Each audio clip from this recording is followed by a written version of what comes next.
வணக்கம். Hi all. நம்ம நவராத்திரி போது கொலு வைக்கிறது மாத்திரம் இல்லை, நிறைய விதமான நைவேத்தியங்கள் பண்ணுவோம். நைவேத்தியம் அப்படிங்கிறது என்ன அப்படிங்கிறத பற்றி என்னோட தாட்ஸை நான் ஷேர் பண்ணுறேன். நைவேத்தியம்ங்கிறது ஜஸ்ட் ஃபுட்டு மாத்திரம் இல்லை, அது ஸ்டீப்ட் இன் ட்ரெடிஷன், சிம்பாலிசம் அப்படின்னு எங்களுக்கு தோணும். இது அதாவது நம்ம அக்னாலேஜ் பண்ணுறோம் எல்லா சஸ்டனன்ஸும் அந்த டிவைன்லேருந்து தான் வருது அப்படிங்கிறது. அந்த ஆஃபரிங் அப்படிங்கிறது, நெய்வேத்தியம் அப்படிங்கிறது, இது it symbolises surrendering one's ego. எப்போ ஒரு ஃபுட்டை நம்ம இறைவனுக்கு படைக்கிறோமோ அப்போ அந்த ஃபுட்டு அந்த டிவைன் வைப்ரேஷன்ஸை அப்சார்ப் பண்ணி பிரசாதம் ஆகுது அப்படின்னு பெரியவங்க சொல்லுவாங்க.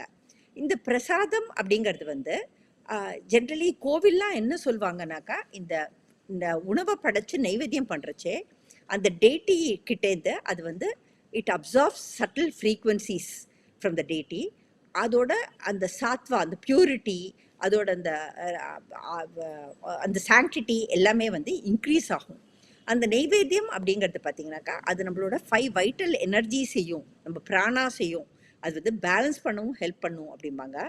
அந்த உணவை நைவேத்தியமாக படைச்சிட்டு அது விநியோகம் பண்ணுறச்சேயும் சரி, அது சாப்பிட்றச்சேயும் சரி, அது நம்ம உடம்புக்கே பலவிதமான நன்மைகளை விளைவிக்கக்கூடியது அப்படின்னு நம்ம ஊரில் பெரியவங்க நம்பினாங்க. ஸோ அந்த ட்ரெடிஷன்லேயே நம்மளும் நிறைய விதமான நைவேத்தியங்களை பண்ணி நவராத்திரி போது நம்ம செஞ்சு படைச்சிட்டு அதை நிறையா பேருக்கும் செஞ்சு கொடுத்துட்டு நம்மளும் சாப்பிட்றோம்.